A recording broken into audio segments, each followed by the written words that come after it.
We are live. Good evening. Welcome to the East Hampton Town Planning Board. It is March 10th, 2021. And again, as always, thank you to the people at LTV for bringing us all here. Thank you to planning department staff, planning board staff, members of the planning board. Thank you all for being here. We have two new applications on for this evening and a couple of matters in our regular meeting. So with that, I see Mr. Hanna, I see Tara there. I think you're here on both of those applications that we have tonight, if I'm not mistaken. So let's all sit back and and enjoy the evening. The first matter that we have on is going to be the Montauk Beach House. And actually, I need to put something on the record on that. 8 years ago, there was a permissive referendum and an Article 78 proceeding involving this property. I was the attorney for the petitioners in that Article 78 proceeding. The Article 78 proceeding was denied, and the case has been closed for 8 years. It's predated my membership on this board by several years. I don't perceive any conflict, and it won't affect my review of this application. But in the interest of full disclosure, I'm mentioning that now. So, with that, the first one is Eric. Sure. Please take it away. This is an application to construct a 297 square foot covered outdoor grill area with countertop on an existing portion of concrete patio covered by a 1,450 square foot trellis. The subject parcel is situated in downtown Montauk in Zone CB. The property received site plan approval for storage basement below an accessory building by the board in 2012, and then in 2013 for an accessory bar and retail uses, and again later in 2013 for the trellis and a 24 square foot barbecue grill. In 2013, the ZBA, hopefully you can see my screen now, the ZBA heard an appeal of the building inspector determination that stated— Eric, I'm sorry to interrupt you. Mike, I think that person, Ann, might be Randy. Okay, let me let that in. Oh, have we missed Randy? Yeah. One moment, please. Sorry, Randy. And there you are. Well, didn't say Randy on the squib, so now we know. All right. Sorry, Eric. That's okay. So in 2013, the ZBA heard an appeal of a building inspector determination that stated that the bar and retail uses on site were not permitted, and also said that they required site plan approval. The ZBA overturned the portion of the determination that stated that the uses were unpermitted, but still required that site plan approval be obtained.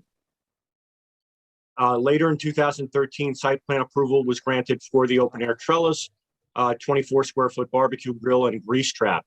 The grill was not identified as a prohibited accessory use by the building inspector.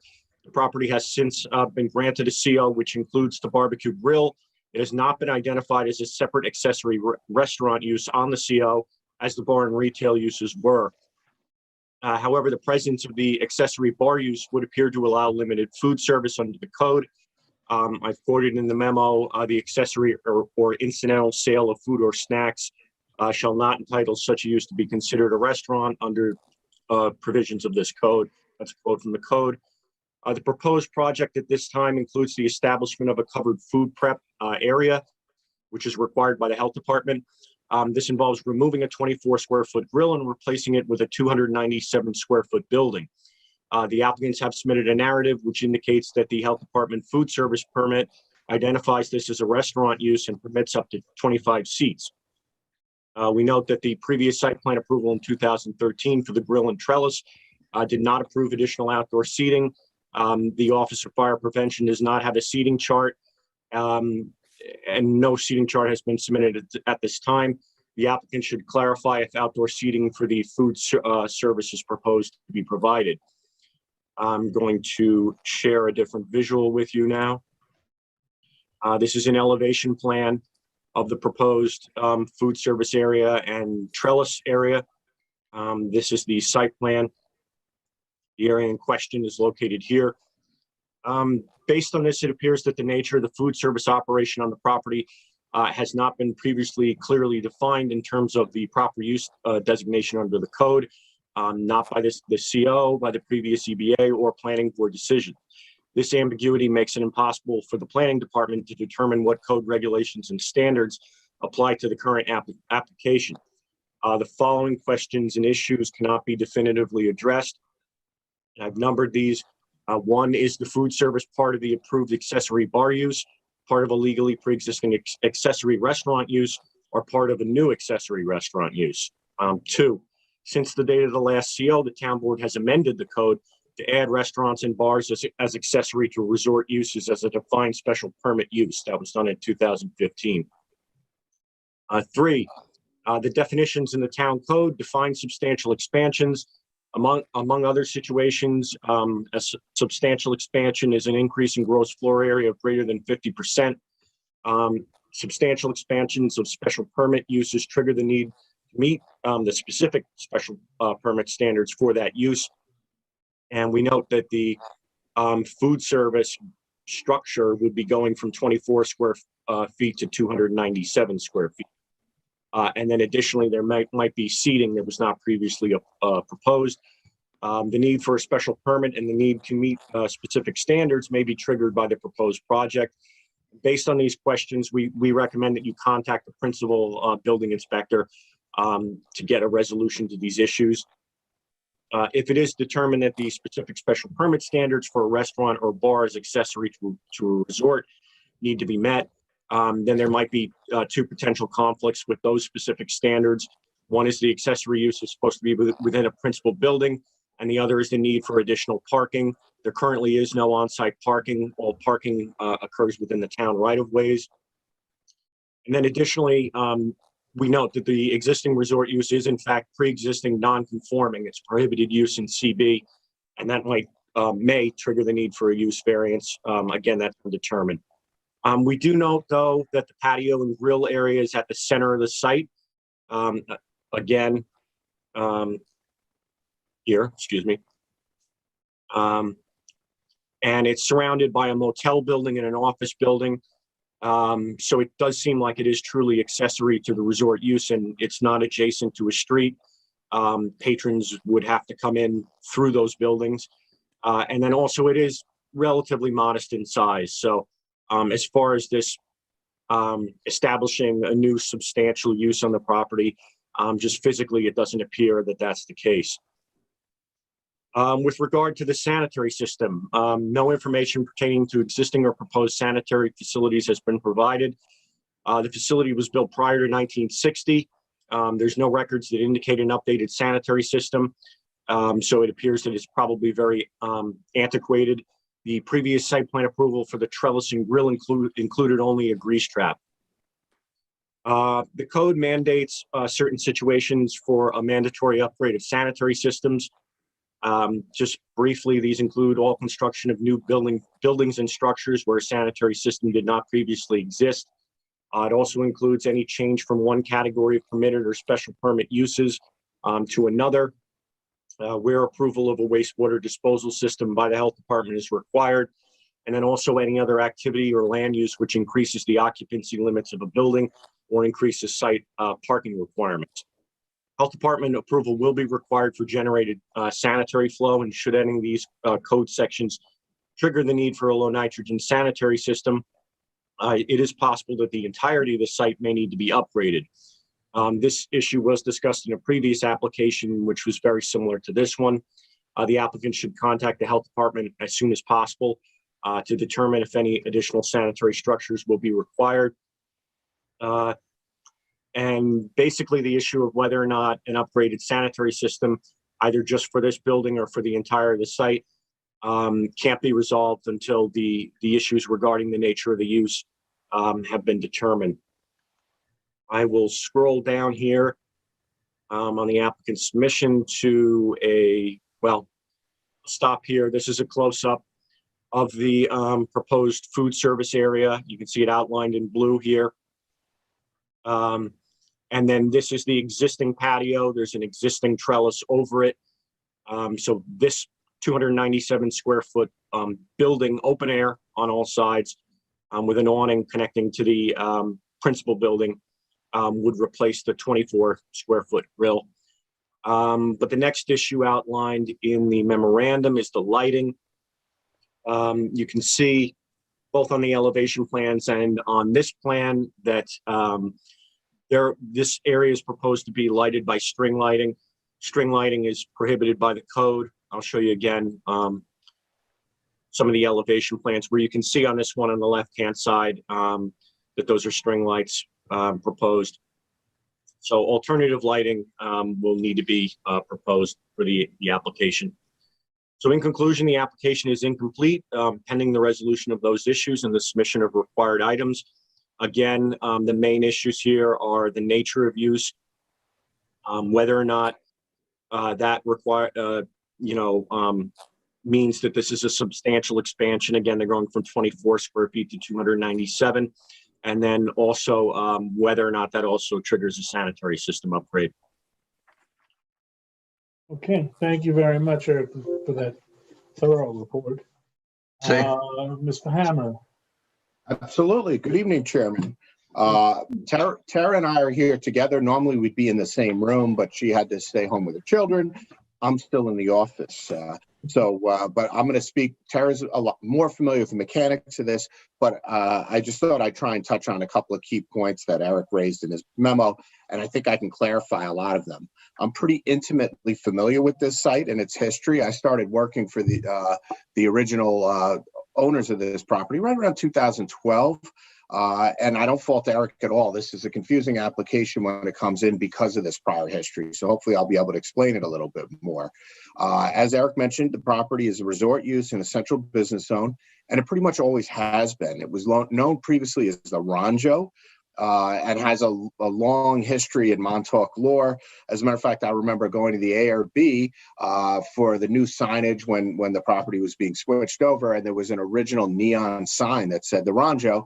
The ARB really wanted us to try to figure out a way for it to remain, but it just couldn't because it didn't comply with the town code. So, it was that iconic at the end of the day. This resort use has been subject of at least 3 site plans that I'm aware of, as well as 1 zoning board hearing. Some aspects of the town code have in fact changed since the zoning board issued its determination in March of 2013, but none of the changes will affect the resort use before you tonight. First thing I want to say is this is not a restaurant. There's an excellent narrative that was prepared at our request by the owners and operators of the site that really explains how this property is run. I think, I would defer to it. I would urge you to read it because it really is, it's from the heart. It's, hey, this is how this site operates and why we are in front of you now. I do think the gist of the discussion, as well as consistent with the Zoning Board of Appeals and the site plan approval issued by the Planning Board, was that the accessory use defined under our town code is customarily incidental or subordinate to a principal use. These accessory uses are part of the resort use. The instant case, the Montauk Beach House is a resort defined by the town code, and the retail bar and food service are solely accessory to that. It's a resort that offers food service, not a restaurant that offers rooms for rent. And I think that's an important distinction. I wanted to draw your attention again to that narrative, which talks about the institutional growth of the Montauk Beach House since site plan was originally granted. This had operated as the Ranjo, I think, since the 50s, but we did come in for site plan for a bunch of smaller improvements to the property. And they kind of go through how the property has grown or how their operations have developed over the years. You'll see it has nearly 80% occupancy rate. I'll bet it's even higher in season, at least on some of the weekends. And there's 33 units at the site. It's an attractive, family-friendly resort that's become popular. Today, guests seek a more unified experience on a resort property. Basically, the hospitality industry has changed a lot one of the biggest changes was due to COVID, and that's quite obvious. Montauk's restaurant industry relies on hotel and motel guests, and with the decrease in occupancy and other restrictions that, faced by the restaurants, it's fed into a new industry and new norm.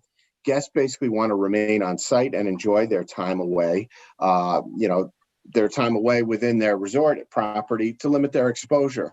I did sort of digress a little, but the narrative and the decision all point to the same place. Food and bar service are inseparable from hotel uses, and a court went so far as to say these types of uses were allowed as a matter of law. The zoning board decision found that the Montauk Beach House, as a matter of law, has a right to both accessory uses at the bar and retail use are integral to the operation of the modern hotel. That's a direct quote from the zoning board's decision.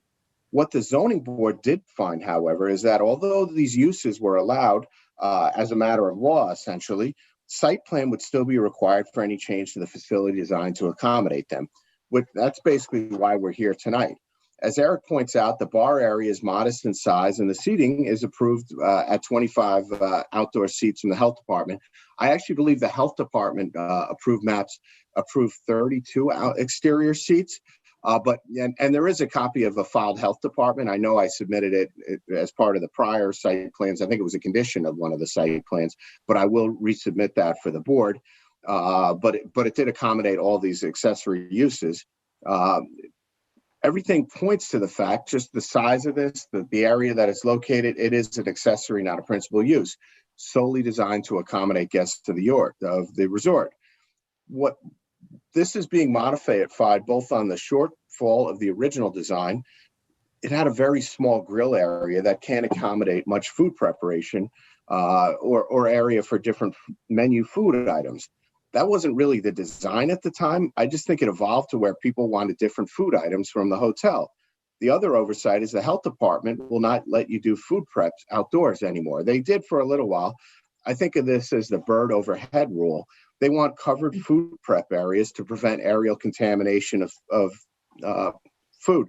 I've run into this before. I think I got a site plan approved for Swallow out in Montauk. Kind of the same thing where they had outdoor walk-ins and the health department required them to put an awning or other type of covering. So when you were bringing food in, it wasn't exposed to the open air. This use is the exact same use resort in the exact same physical area, just modified slightly to comply with health department rules and add a little more variety of the food that could be prepared. It's still an accessory use to the resort. It's just reconfigured. If you look at those plans that Eric was moving through, it shows 2 grills and 2 food prep areas. Think like salads, other type of food offerings they're going to be doing there. It's not a dramatic expansion. They went from 1 grill. Now they're saying, hey, we would like a little bit more room to prepare salads and other types of things rather than just having a single grill in the area. I don't even know if 24 square feet was the grill area or, I'd have to look at the old site plans, but it wasn't designed to accommodate this type of, different type of food. And it also has a hand wash and station required by the health department. It's all within the same outdoor trellis area that was approved, both the grill and the outdoor seating area. It's all in this exact spot. It's just covering it with a metal roof to comply with health department. I do think the health department will allow canvas or some other type of tent material, but it's a bit of a fire hazard and probably not the best thing when you have the wind hazard that we have out here. The accessory uses are not expanding in capacity or in any fashion. It's basically just a reconfiguration of the approved outdoor accessory use covered under the CO. I did want to address the CO, and that was one thing Eric, put the language of the CO. Looks a little confusing, but you have to understand CO language is different from town code language for a good reason. He says, well, it's a little ambiguous because it doesn't define the type of restaurant use, et cetera. The reason the accessory retail and bar uses are designated on the CO that you can see in the memo is based on the Uniform Code of Fire Prevention. It says A2 bar area and Group M area. Those are directly from the Fire Protection Code. A stands for assembly, M stands for mercantile. Those have specific meanings with respect to occupancy of space as well as mixing space. So an M, I believe it's an M, what has an R, which is residential, above it requires sprinklers, and there's some other rules that kick in based on those A's, M's, R's, other types of designations. So outdoor areas don't have occupancy rating, which is why none appear on the CO. It's not ambiguous. It's just a different way of rating different uses for fire code reasons. I did want to point out the accessory grill area is not really a building, at least as I would define it. It doesn't have walls that enclose it. If you look at it, it's basically like a grill area. And right at Countertop, it opens up and there's nothing until you get to the metal roof above it. So, it's a little bit different. There's no heat, there's no AC, there's nothing in it that I would deem to be a building, and it's not fully enclosed. It's more like a, I don't know what you would call it, a covered porch with higher sides, but it's certainly not a building as I would define it. I think the memo raised a lot of questions about the approved use on the site. I think I've been able to explain a little bit of view. I would note that the provision of parking was discussed when this was approved originally. The planning board decided, and this was a discussion they had at the board meeting, I was there, that it wasn't required for an accessory use. In this case, the patrons of the food, the bar, retail shops, they're already on the property already. There's no additional generated demand for parking. That's why the planning board said that no additional parking was required for the accessory uses. I also point out this is pretty uniquely located downtown Montauk, and there is parking available in downtown Montauk. Health Department approval was granted for the property. There is no intensification of the use approved that would trigger a change to the sanitary system. With respect to the lighting, I think that's a little bit misleading. If you look at the lighting plan, what you're seeing are the electrical lines, not necessarily string lights. So it's designed to be pendant lightings. I will get you cut sheets on them, but it wasn't string lighting that was proposed. This is a more permanent type of lighting. We'll just have to get you cut sheets or a clarification on that lighting plan that shows that these are full cutoff light fixtures that are compliant with the board's lighting policies. Apparently, string lighting is no longer allowable because we've outside of Christmas. So it is what it is. But, I do think this is a fairly modest request and a fairly modest reconfiguration. Clearly, the applicant could just reconfigure it back to the way it originally received site plan. But I think if you read the narrative that was submitted, what they're asking for makes a lot of sense, and it really does accommodate their guests. I haven't heard anybody complain about activities at the Montauk Beach House. It really is just a family-friendly resort that does provide some kind of food service within the four corners, or actually five corners of the property, and I think it's become an integral part of their operation on the property. Right. Thank you very much, Mr. Hammer. Members, if you haven't gotten the narrative, I'll make sure that we all do get it. I know I haven't, but with respect to narratives like this, it had been my intention that we would all get them. If you didn't get them in your package, we'll get those out to you. I thought, hey, Sam, I thought we had changed the protocol on that all members would get the narrative on every application. That's why I'm saying it, Lou. If you didn't, then it was a slip up, and we will remedy that. All right, Ian. I guess this is you're the board on this, and bear in mind we have we need to talk about the building inspector and potential referral to that to the building inspector to determine the definitions of food service use and what other additional approvals we may need. Okay. Mr. Hammer, you were done, or was there somebody else you said wanted to speak on your behalf too? Unless Tara has something else to add, I'm personally finished. Tara, do you have anything? At this point, I don't think so. I'm happy to hear what the board has to say first. I agree. Thank you. Okay. Yeah. Thank you, Eric.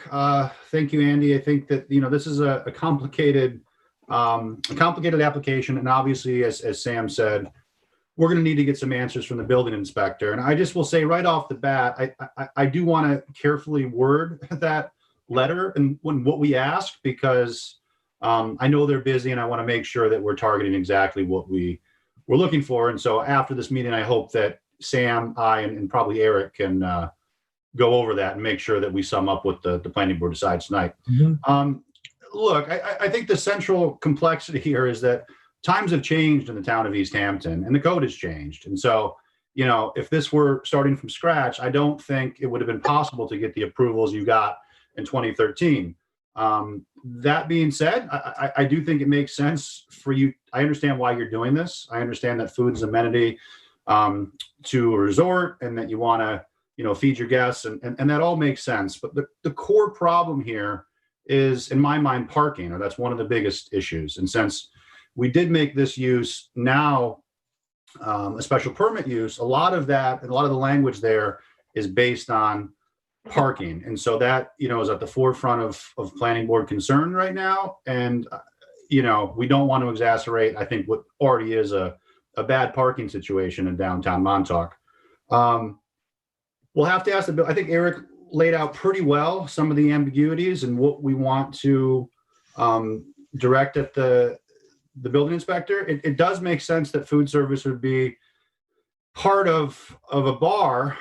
However, when we approved the barbecue the first time, it was a separate approval. You know, it was separate from the bar. And so I don't remember, there's certainly in the approval, nothing that seems to link the two together. And I bring this up because we have approved other barbecues that were for guests to use themselves or weren't so clearly, you know, part of a formal food service. And to me, that's an important distinction and will have to be part of our question to the building inspector. And I think even if it were having a relatively small grill that would seemingly be occupied by one person, this changes that. And even though it's a relatively modest food service area, one of the things that triggers parking in our code is, you know, more, since you have zero parking to begin with, I think any increase in parking is going to be problematic for you. And any seats would certainly trigger that. So we would have to make it clear that there aren't 25 new seats associated with this that weren't part of a previous approval. And that's not clear to me because I don't think we mentioned seats as part of the previous barbecue area. And then staffing. You know, it seems like this is a more intense food service and it might require more staff, which in turn require more parking. So those elements I will definitely have to address, I think, and get to the bottom of and refer some of them to the building inspector. The other thing is health department. I don't know how health department will look at flow here, but obviously as the applicant I'm sure understands, any increase in sanitary flow is going to trigger the upgraded sanitary system. And I think that, you know, that will be, and I frankly don't know how the health department looks at, you know, outdoor covered cooking areas in terms of flow. So a lot of this at the end of the day, I think the decisions are in the hands of the health department and certainly the building inspector. But I do want to make sure that we frame our questions, you know, exactly what we're talking about. Basically is going from a small grill to this enlarged food area. Is that an intensification of the use? Because Mr. Hammer spent a lot of his time, understandably, pointing out that this is a valid accessory use. And I think that was established by the previous planning board decision for sure. The question is whether it's an intensification of that use, which would trigger, I think, further parking requirements. And I think that would get problematic for the applicant. So obviously, I don't think we can sort of settle this tonight. But, you know, my concerns, I think, mirror Eric's questions. And I just want to make sure that we articulate those in a letter to the building inspector and get answers. And then it's up to the applicant, I think, to make sure that the health department, you know, there's no increased flow here. But just off the bat, you know, my concerns, regardless of what those two people say, is that if there's any seats added at all or any staff members, I think that, you know, we as a planning board would know that is going to trigger the parking requirement. So we want to make sure we get to the bottom of that. Very curious to hear what other board members have to say. And that's all I have for now. Ian, I'm wondering, do you think that the focus of our letter to the building inspector should be on whether this is a substantial expansion and whether the code applies to substantial expansion of accessory uses? I do. I think that we should talk about that. I also, it's not clear to me, frankly, that because you are allowed to serve food at a bar, or sell food at a bar, that means you're automatically entitled to the space to cook it. Serving and cooking it are two different things. So I think we need clarity there. But yeah, I think whether it's a significant expansion, and then also just clarification to make sure that, the current proposal, still is part of the bar, because again, I don't think necessarily selling food is the same as preparing it, from the language in the code. So. And you think we need to go to the building inspector for that? I do, but I mean, if you guys disagree, look, I'm conscious. I'm aware that the building inspector is busy, and we're looking at this application very deeply. They've got a lot on their plate, so I do want to make sure we frame that. But I think what we're asking them is, hey, here are the approvals, and if you look at the old approvals, and I have, again, the grill didn't seem to, and if the applicant has something that links that grill to the bar in a more concrete way than I'm aware of right now, I would certainly welcome that, because that would help your cause. But just having a grill on site and then saying you can serve food at a bar doesn't necessarily, to me, mean that you can have, it's a modest food service area, but sure appears like it would take several employees to run if you're making salads and grilling and doing these different things. So, is that an intensification of use that would trigger parking requirements? Okay. So sorry, Sam, it's a long answer, but I think it's what it amounts to. The reason I ask is what you said. You're going to want to, be involved, and you will be, of course, in the letter to the building inspector. But we don't want to go overboard on asking the building inspector, every little thing. I think that we're capable of doing a lot of this on our own. But when we do, I want to make sure we're asking the right questions so that we get answers that we can use. And that's why I raised the issue, in the first place. With that, why don't I, if you can keep our comments, quick and to the point, we'll go around the table, because, that this is something that, if anybody else has any ideas, we should circulate those and air those out. So, Ed, if we can start with you. Yeah, sure. Listen, I think Ian's really summed up my concerns, beautifully. I think this does look, on the face of it, to be a relatively modest ask, but it is complicated. It is complicated.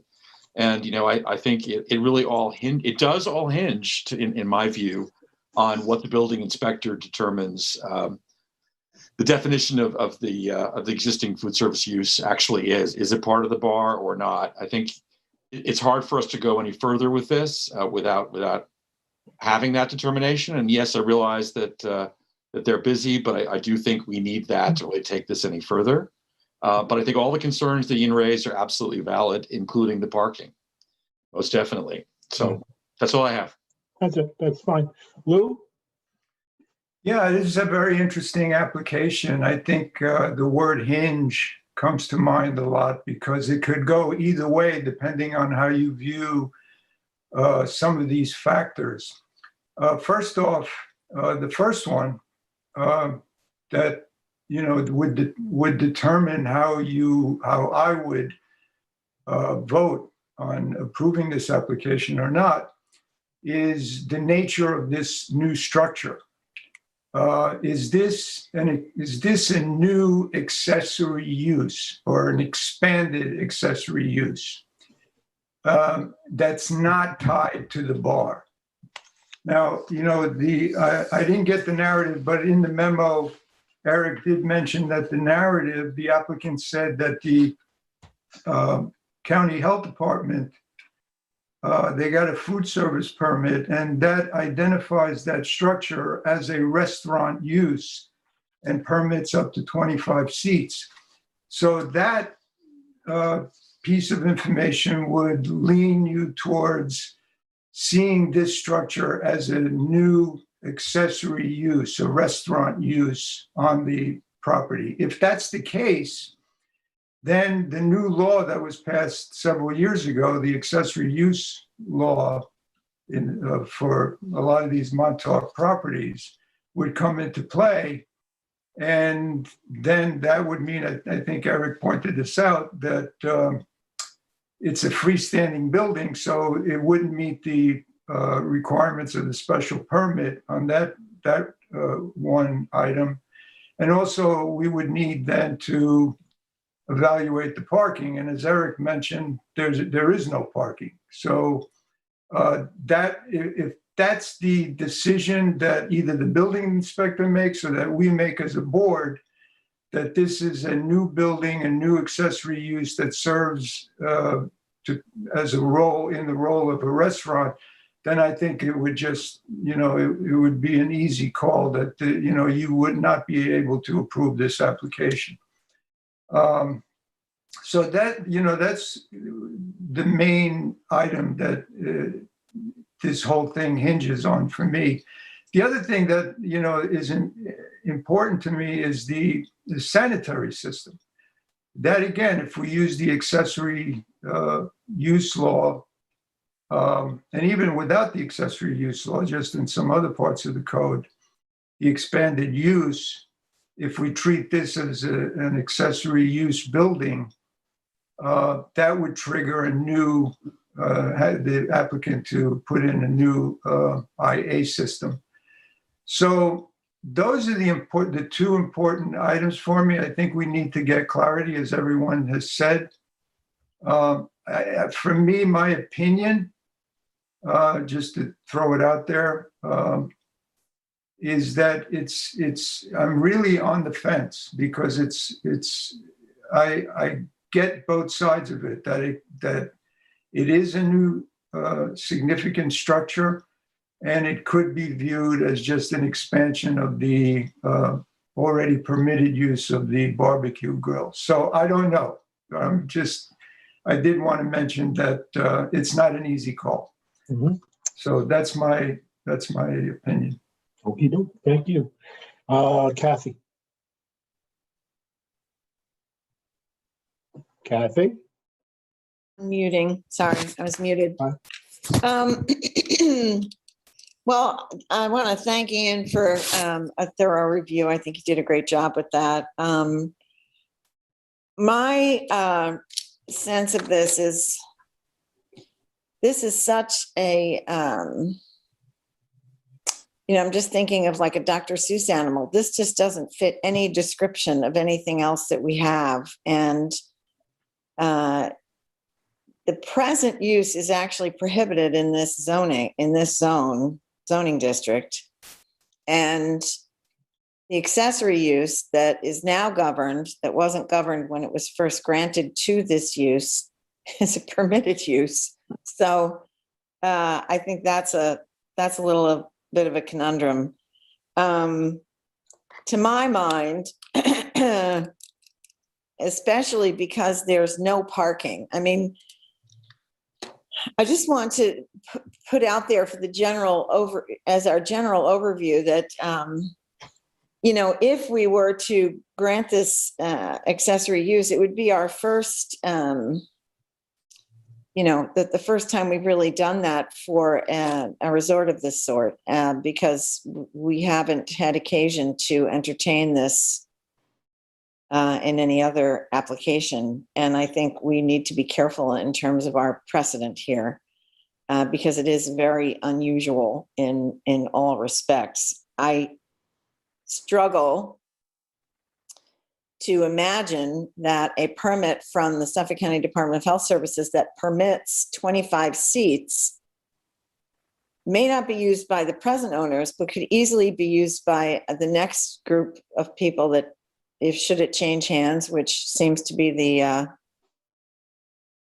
fashion these days. And as Ian rightly pointed out, that triggers parking requirements. So if there are 25 seats permitted, I think we are obliged, because whatever approvals we grant this run with this land, as we're experiencing, from previous site plan approval. So my sense is that this is a big enough expansion. I think Lou's right, it's kind of on the fence, but to my mind, if it was 24 square feet, now it's 297 square feet, that's 10 times bigger than it was. How it impacts the land specifically, I don't know. I think, where they are going to need more staff. How are they managed?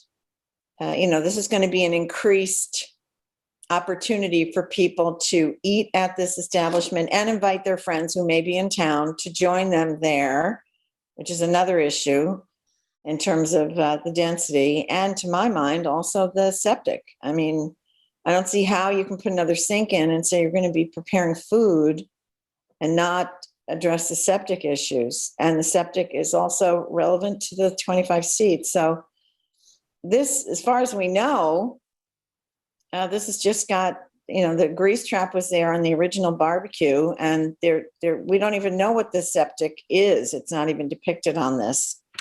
I think we need to ask the applicant for that much at least. I don't have the narrative, and I apologize if that information is in the narrative and I'm missing it. But let's see, I'm just looking at my other notes here.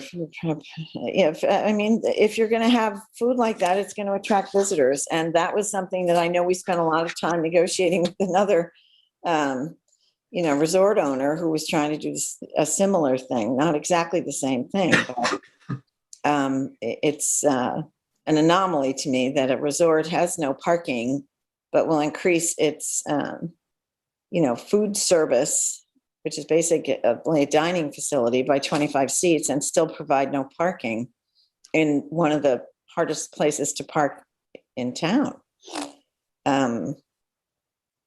So that's my feeling. I think it warrants. I think it tips the balance into a large expansion, and I think it requires a new septic. That's it for me. Well, thank you very much, Randy. Randy. Yeah. So, can you hear me? Yeah, gotcha. So I have some questions. I don't know who exactly, maybe the applicant, maybe Eric, but so on the drawing, there's an alleyway, 20-foot wide alleyway shown from off parcel through the parcel. Is that a town-owned alleyway? Not anymore. Not anymore. So Yeah. it was, and the applicant bought it, or? I don't know if it was the applicant, but a previous owner was given the rights to that alleyway by the town a number of years ago. In fact, actually, if I go back to, just give me 1 second here. Actually, let me stop screen sharing and then do it right again quickly. If I go back to the aerial photograph of the property, you'll see the lot, hopefully now, in the center of your screen, and you'll see that those lot lines are not depicted. It's depicted as one single parcel. This reflects the current tax map configuration. So it is in fact all one parcel. In fact, it was actually numerous pieces, in not only just that alleyway, but numerous lots of the original filed map for downtown Montauk, which that's what's illustrated by the surveyor here. And in fact, you can see notations here, lot 21, lot 22, alleyway here. So he was illustrating that this is a combination of multiple lots from the original subdivision, Fort Pond business section, as you can see on the top left-hand side. But it is all, in fact, one property, one tax map parcel under what the county has and what the town has on file currently. Okay. Then just going at the question of, is the applicant saying that this would be open to the public? That the public, for example, it looks like there's an alleyway access from Elmwood. Could are you allowing the public to come in and eat and buy drinks and have a seat? Is that the I don't have the narrative either, I'm sorry. I don't believe the public can access the interior of the property. It's a security concern. I believe there's gates at either side that unless you have a hotel key, you cannot get into. Okay. So the interior of the property is not open to the public, no. Okay. And you're not proposing that the public have access to this area? All those 25 seats, you have 33 motel rooms. That's less than, or 33 hotel rooms. That's less than 1 seat per hotel room. So, no, I don't think it would be even possible to accommodate. But no, it's an accessory use to the resort.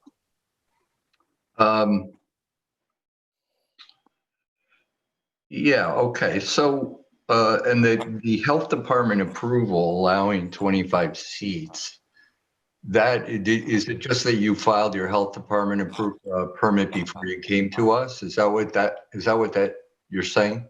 No, I believe that was required pursuant to the site plan that was granted to us, and it's filed with the building department. I'm pretty sure it's filed with the planning board in that prior file. I have copies of it scanned in. I will submit it to you. But yes, it does show all of these uses on it. So that does exist. Oh, it shows what you're asking for here. It shows 25 outdoor seats with the grill. That was part of what was approved with the prior application. Okay.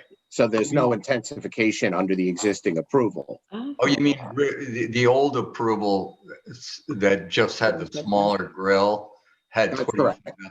That's correct. I'd like to clarify just as far as our records go. Health department approval was a condition of site plan approval as is standard. Again, that barbecue included a grease trap, which obviously the health department had to review. But neither the planning board approval or the plans that were approved by the planning board included a seating chart, and there was nothing in the approved nature of work that identified any additional outdoor seating. So it was a condition that health department approval be granted. That's done subsequent to the site plan approval. And I will look at what Andy submits or resubmits as far as what the health department approved. But if the health department did approve 25 outdoor seats with that previous site plan application, that was not an aspect of the site plan application that was approved by the planning board. Okay. So right now we're looking at a health department approval, but no town site plan approval of the 25 seats. Correct, as far as I can tell from the records. So that's a key issue, I think. Are these, is this 25 outdoor seats? It doesn't seem like this one has quite as much potential for public use. Not what they're doing. But it doesn't sound like that's what they want. Again, yeah. I'm sorry that we don't all have the narrative. It would have been. And if you're going to be at the grill or the outdoor seating and you want to use a bathroom, you go back to your room. Is that the idea? I believe there are bathrooms near the pool. Okay. Which they're not denoted as such, but I believe there are bathrooms that are accessory to the pool that are in that immediate area. The pools, I should say. There's 2 pools there. I think I'm just gonna. The motel building to the north has exterior bathrooms that you can walk into from the pool area. Can I just chime in here for a second? I just wanted to clear something up with Andy and what Randy's asking. I live in Montauk, and correct me if I'm wrong, and maybe I got this information incorrectly.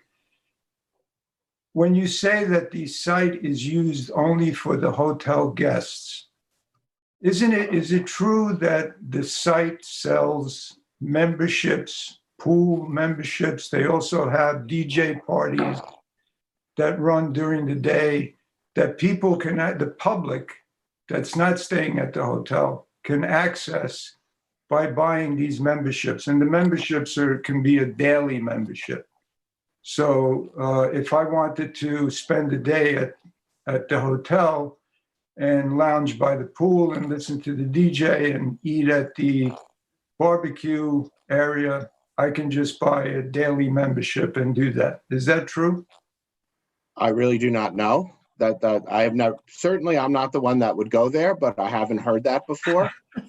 I can get that from the ownership group. Well, maybe Tara knows. Maybe she was, although Yeah.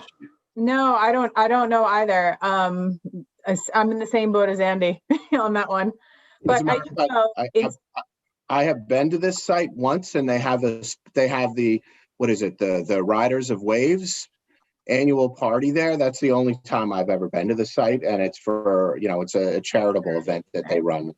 a walk on water. I think that Walk was on Water, that's what it is. So it's similar to Riders of Waves, isn't it? in speaking with the owners as they were putting together that narrative that I really do hope you all get a chance to read, because they spent a lot of time on it. But in putting that together, we just naturally had some dialogue, and just the DJ thing is what sparked my thoughts on this.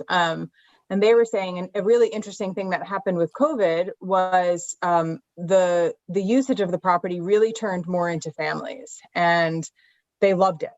And they want to, facilitate that moving forward. And part of that is the being able to, feed the whole family, not just a hot dog, but then get a salad for the mom and, fish and chips for the kids or whatever. So if there were DJ parties, I know it's not in the cards to have many more of them moving forward.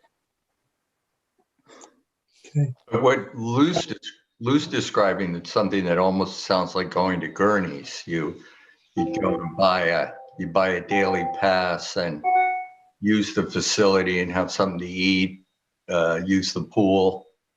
So I think that is something that it sounds smart from a business point of view.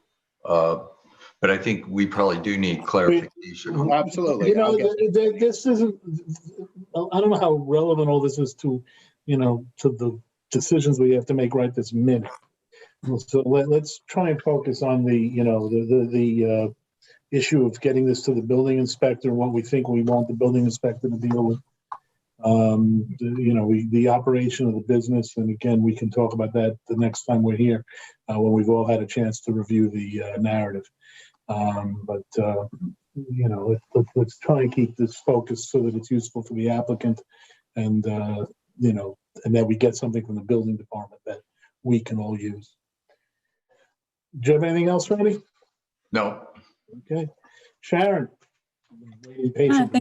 I think this has all been thought out. No, I think the two issues have been spelled out. If this triggers an expansion or the special use permit that's been, that was put in place in 2015, then, we have to really consider that, because, the parking, we've had these applications where we've always, really scrutinized their parking situation. So we need to be fair to everybody in town and view these things, equally.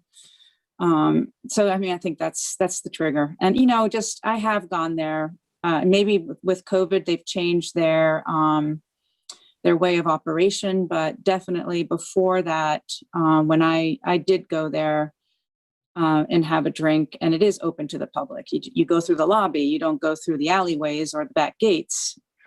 There's nobody stopping you in the lobby going through to the back. We lost you, Sharon. Oh, you hear me? Yeah, I got you. Yeah. Anyways, there's nobody stopping you from going in there in the past. They would have live music and you could go through. Yeah, now you're back. Anyway, so I do think that it is somewhat open to the public, and so we should realize that that's probably, maybe, like I said, with COVID, it's changed, but COVID will end and it might go back to what it was. Good point. Optimistic words. The part about COVID ending. Andy, let me ask you one quick question to make sure that I got it right. The string lighting, you're going to propose something else? Was that what I heard? It wasn't proposed as string lighting. They're pendant lightings. They just look a little deceptive on the plans because it's showing the electrical lines that connect them all, but it wasn't proposed as string lighting. They're down lighted pendants. We'll just submit cut sheets that show that it's. That's fine. That was the other issue that we had on our list of things to worry about. So, all right. So we'll do is We'll work on the letter. Ian will work with you, of course, and Thomas and I will put something together, and we'll make sure that it's something that'll help everybody move this application along. Now, real quick, Andy, just so you know, the procedure we've been doing with these is to, I'll work with Ian and Sam and probably Eric on a letter. I'll send you what we're going to send to the building inspector and give you an opportunity to send your own letter or whatever accompanying documents you want to state your position. That's great, because that was one of my concerns. This is a little bit confusing. And we did have the building inspector overruled via the zoning board. I just want to make sure it characterizes the exact procedure and what the status of it is. I just want to say a couple of things based on your comments, and I think they were all good. I agree with you. We have to, proceed cautiously, make sure that the building inspector makes an informed decision based on everything that's here. But the planning board is not approving this use. That use legally exists right now. So when Kathleen said, oh, we can't approve this use, the use is there right now. The question is, can you approve a 200 square foot addition or whatever, an increase in the food prep area? And that, does that count as a substantial expansion? Yeah, the building inspector can weigh in on it, but the overall intensity of the use is identical to what it was with the single grill and the bar. I also did want to clarify that Ian was talking about the bar serving food. The bar and the food service were never in close proximity on this site. They're kind of separated. So, that was always the plan and always the way it was operating, is the bar did not serve food. It was a different separate area altogether. Other than that, I'm happy to, I think that's the best thing, is send me over a copy of what you're proposing to send so I can weigh in on it or prepare my own comments and make sure we get accurate things. But, I think this was a beneficial discussion, and hopefully we'll be able to advance this quickly. Obviously, they're trying to get this approved for the coming season, which seemed so far away. Now it seems like it's coming closer. Yeah, getting close as we go. Yeah, just so you know, the policy, the way we starting at the beginning of this year, we altered the policy with respect to applications or requests for information from the chief building inspector, and we don't want them coming from the applicant to the chief building inspector. They're going to come from the planning board to the chief building inspector. We'll prepare the letter, and you'll get to give us your comments about the letter, but it's our letter and our inquiry, because it's going to guide our okay, that's fair enough. I think that's a good procedure, basically. Yeah, and you can also, I just want to you can send the building inspector whatever you think is relevant. Well, I'll attach it to the letter so that everybody's position is stated. Sam, question about the letter. Are we asking about, I understand we're talking about a substantial expansion in terms of the septic system, but what about in terms of the expansion of a pre-existing non-conforming use? Well, it all starts with whether or not I don't know that I want to get into the sausage making of the letter right now. Okay, well, that's why I just mentioned that as I hear what you're saying. Randy, I would say at the center of the letter, I mean, the applicant, Mr. Hammer, makes a good case that, this use is already approved. However, reading the previous approval, I don't see that as, established necessarily. So I do think we have to ask if food service is part of the approved use. I think we have to ask if this, application is an expansion of that use. So I think that you're right, but I don't think we take as a given right now that food service is an approved use. I think we ask both those questions. Yeah. It'll be detailed enough. Also, I do want to say one more thing on the, and I don't think this necessarily changes anything, but I do want to speak openly and honestly about the application. And the website says the atmosphere is decidedly adult oriented, especially on weekends with DJs and cocktails being served. So I like adults, I like children. I don't know that matters that much, but it is on the website in several places. And it says, while children are welcome, if you are a parent, you should take this into consideration while deciding to book your stay. So, that's what's advertised. Again, I'm not sure it changed anything, but I think that's what's, the truth is. Let's move on to the next application.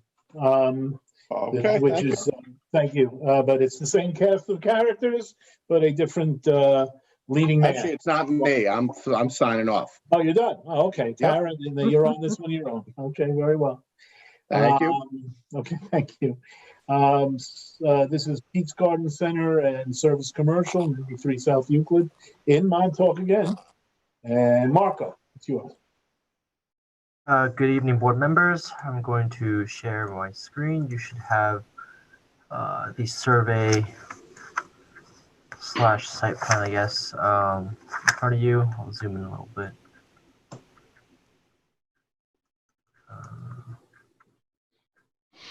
Okay. So, application has been made to construct an outdoor storage yard with 3 on-site parking spaces, 7 in-row spaces, sidewalk, and additional fencing on a cleared parcel zoned CB, Central Business in downtown Montauk. The application is proposing a garden center use and a service commercial use for a landscaping company to store materials and park trucks on the subject parcel. The parcel appears to be used as an extension of the neighboring commercial property to the west, known as Pete's Potting Shed. There is no principal building structure, and the site is currently used for retail and the outdoor display of trees, shrubbery, and plants and parking. The site was granted site plan approval and granted a zoning board of appeals use variance in 1981, both copies of which have been attached to the memo. At the time of review, no prior certificate of occupancy has been issued. So a prior site plan approval was granted by the planning board in 1981, and a ZBA determination was made in the same year regarding the use of the parcel as an outdoor retail display area. The zoning code referenced at the time in the ZBA determination was section 153-22, and it was interpreted that the outdoor display of merchandise or stock in trade was prohibited. The following are some of the conditions of the planning board at the time required to be met prior to CO. This includes 6 parking spaces in the rear shall be provided as shown on the approved site plan. Said area shall be improved using a marl base and grit topping. Access to this rear parking area is via an unimproved 20-foot wide alley from South Essex Street. Said alley shall be improved using a marl riding surface. The concrete walkway shall be extended across the entire frontage of the subject parcel. The zoning board of appeals determination noted that the use variance application was acceptable. It was considered by the zoning board of appeals to be unreasonable to deny the applicant the logical and inoffensive use of the vacant lot adjoining their store, and that the establishment and operation of a landscaping and nursery showroom and supply business would be impractical without an outdoor display. So the town of East Hampton has since created a garden center use, which is defined below in Chapter 255-1-20. Garden center is business use consisting principally of the sale or marketing of horticultural commodities, whether at retail or wholesale, and whether raised on the premises or not. A garden center must include a building in which the business of the garden center is transacted. A garden center may also consist of 1 or more parcels of land on which no building is situated, but on which horticultural products are grown or displayed, provided that any such parcels are located within 500 feet of the lot containing the building. The subject parcel appears to be part of a garden center use on a parcel of land on which no building is situated on, but on which horticultural products are grown and displayed, provided it is located within 500 feet of the lot containing the building. It appears that the designated building for the garden center should be the neighboring parcel 89 South Euclid Avenue containing Pete's Potting Shed. Since the use of garden center was adopted after the business was operating, the building records indicate that the CO for the neighboring parcel does not specify the building as containing a garden center use. If the subject parcel is to be in tandem with the use of another parcel, such information should be specified on the relevant documents, such as the approved survey and resolution. The zoning designation has changed from retail business in 1981 to the current central business zoning. A garden center is a permitted use in a CB zoning district. The previous conditions related to the zoning board use variance and the 1981 site plan may no longer be applicable. The planning department notes that a nearby parcel located in the town alleyway appears to be used in conjunction with the subject parcel. 88 South Erie Avenue, which is located to the northwest of the parcel, which is not owned by the applicant and contains materials and objects such as cut firewood and a trailer hitch. I'm just going to show you the aerial. So the applicant also proposes additional outdoor storage area for materials in the rear of the parcel. It is unclear what materials would be stored and the level of activity conducted to move what is stored. The applicant should provide a narrative describing the types of materials to be stored in the proposed additional outdoor storage area. The planning board should discuss if the storage area would meet the definition of a garden-centered use. In addition to the use of an outdoor garden center, the applicant proposes a second use on the property of a landscaping business, which is classified under the town code as a service commercial use, which is a special permit use under the town code. Chapter 255-1-20 of the town code defines service commercial as a place of work for building trade shops or contractors, including but not limited to electrician, plumbing, landscaping, building, and construction contractors' shops. I have noted here that I said that, however, a service commercial use is only permitted by special permit in a CI zone. However, that's incorrect in that it is also permitted by special permit in a CB zone as well, which is the zoning for this parcel. So under special permit uses, service commercial is defined as the planning board may allow 2 service commercial uses per 20,000 square feet in the CI zone where such use does not involve the subdivision of land, degradation of the environment, or overburdening of public services or facilities, including streets, parking lots, fire, police, fire, and other necessary services. The planning board should keep in mind that the subject parcel is 8,200 square feet in size and may not be of sufficient size to support both of the proposed uses. A narrative outlining the type of trucks and equipment to be stored on site should also be submitted. So the applicant is proposing to eliminate 3 of the 6 parking spaces located in the rear of the property for the use of outdoor storage. The remaining 3 in the rear are proposed to be for landscaping trucks and other vehicles that are associated with the landscaping business. The applicant is also proposing 7 additional spaces, of which 1 is ADA accessible, to be located in the right-of-way of South Euclid Avenue. This town code does not have a specific parking requirement for a garden center. The planning board should consider whether 7 spaces is reasonable for the size of the garden center and employees. It is noted that the parking has been provided for the indoor use and office associated with the use on the adjoining site. According to the 1981 site plan, the front of the lot is to restrict head-in parking, which may be no longer applicable to downtown Montauk. The newly proposed parking layout with head-in parking in the right-of-way is not uncommon, as other properties located on South Euclid Avenue have been approved with similar parking layouts in the interest of good planning. Providing off-site parking in the right-of-way is not permitted without a variance from the Zoning Board of Appeals. It appears that the applicant can demonstrate that the required parking can be located on site and is therefore eligible for a variance and not required to pay fees in lieu of parking.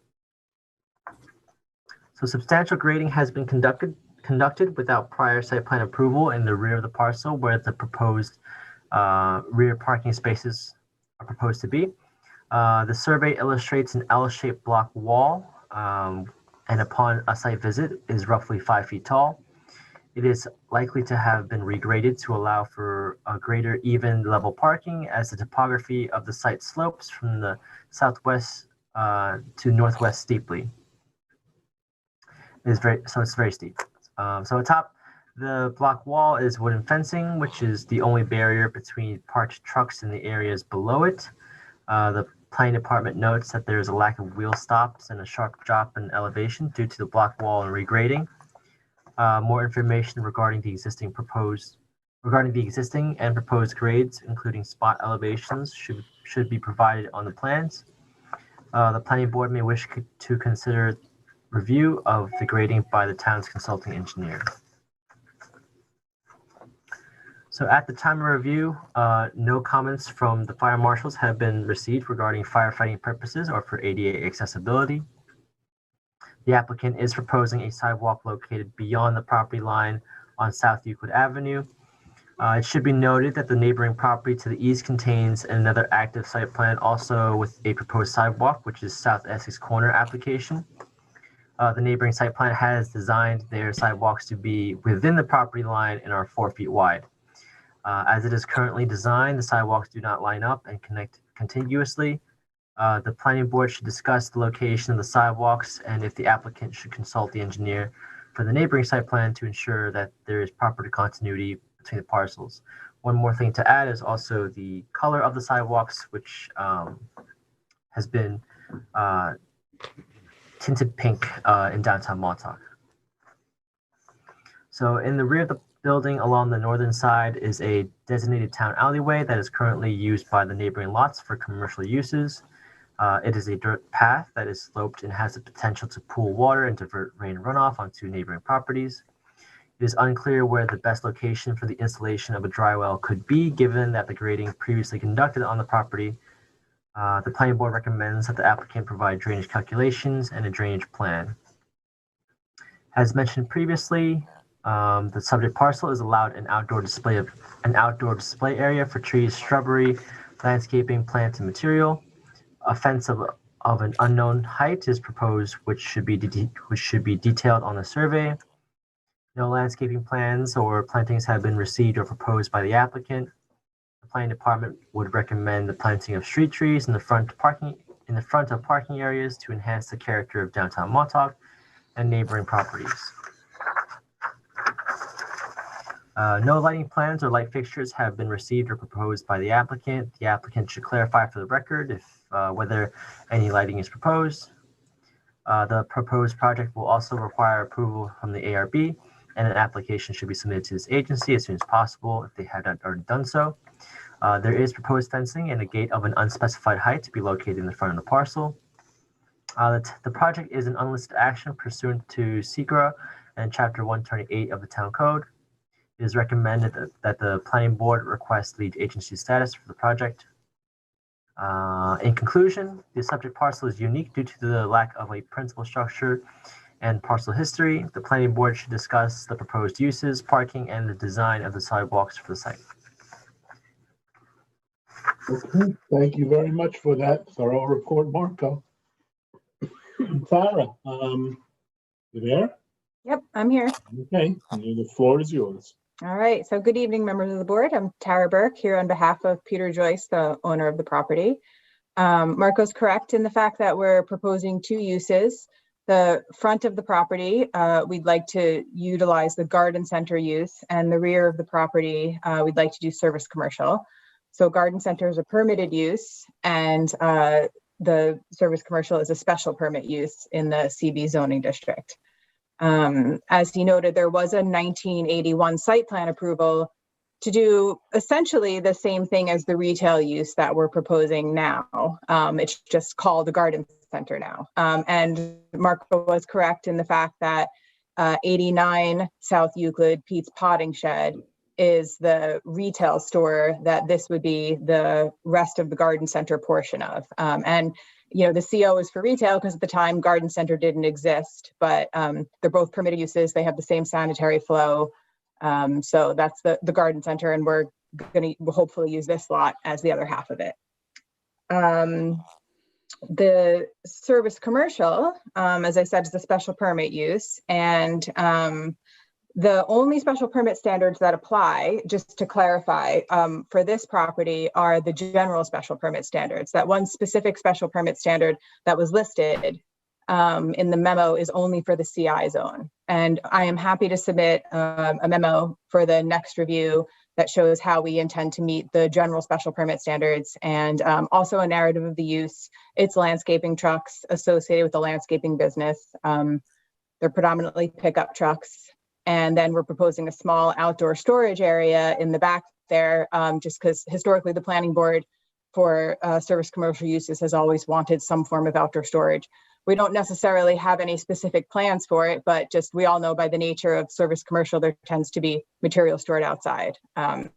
We envision it to be topsoil, piles of pots, stuff that they don't necessarily want on display in the horticulture area for the garden center use. So, and I can submit all of that in writing. We're happy to do that. Good idea.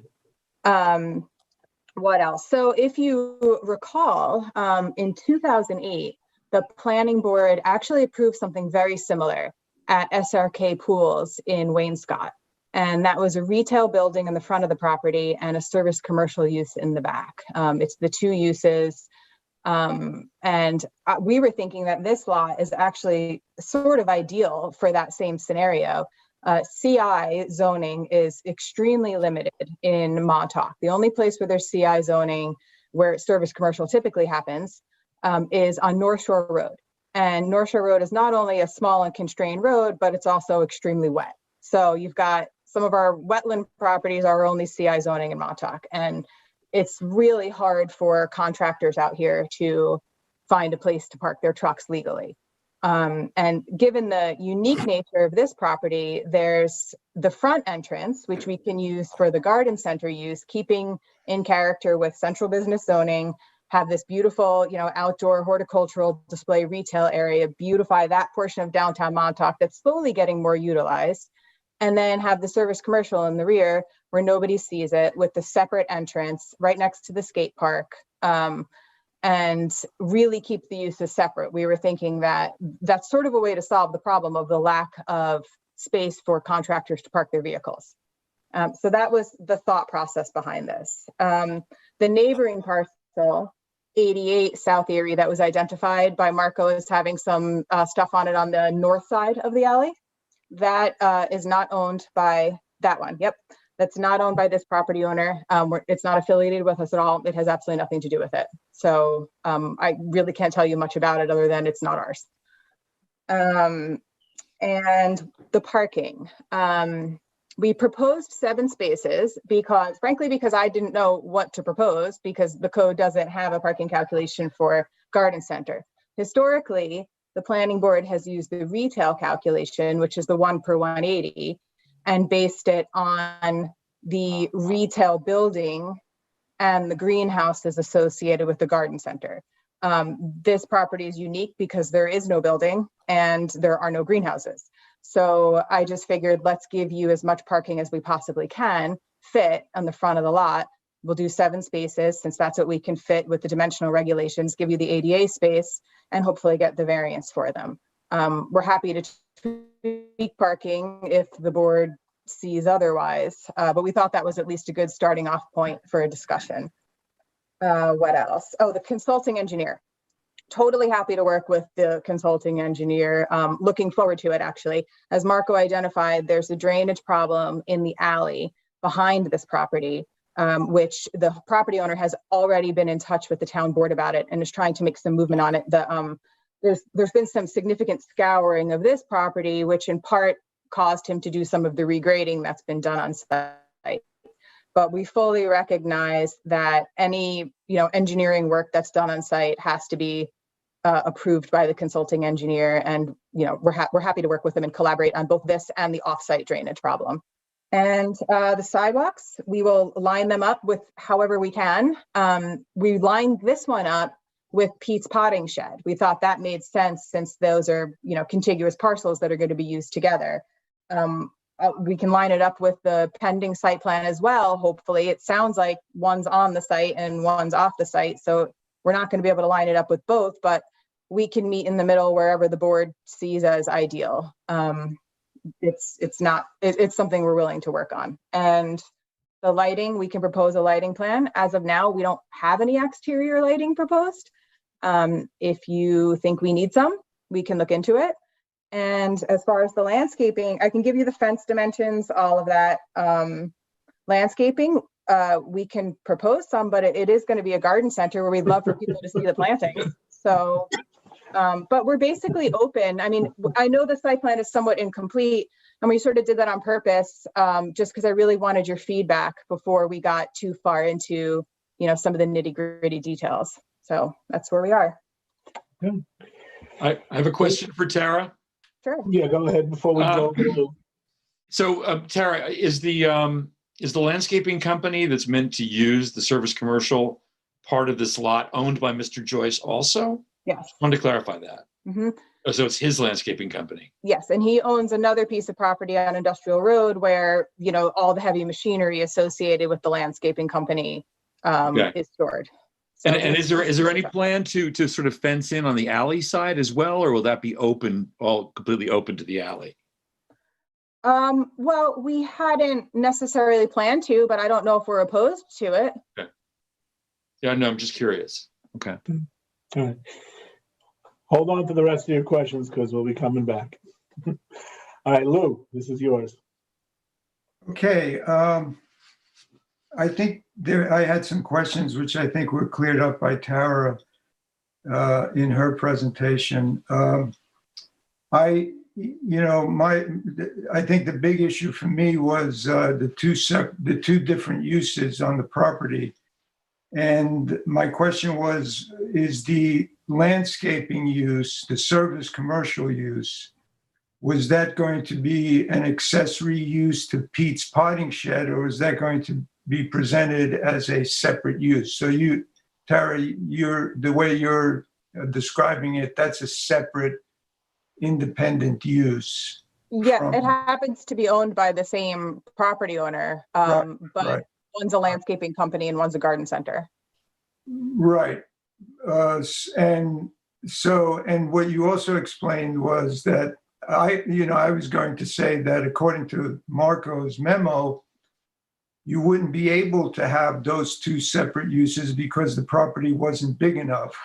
But you're saying that special permit requirement only applies to a commercial industrial use and not to this central business. That's correct. That was actually my understanding, and Joanne can completely correct me if I'm wrong, but my understanding on that special permit standard was for some of the larger CI parcels that exist in East Hampton. This way you can get even more than 2 CI uses on a property. So for 20,000 square, if you've got an acre, you can get 4.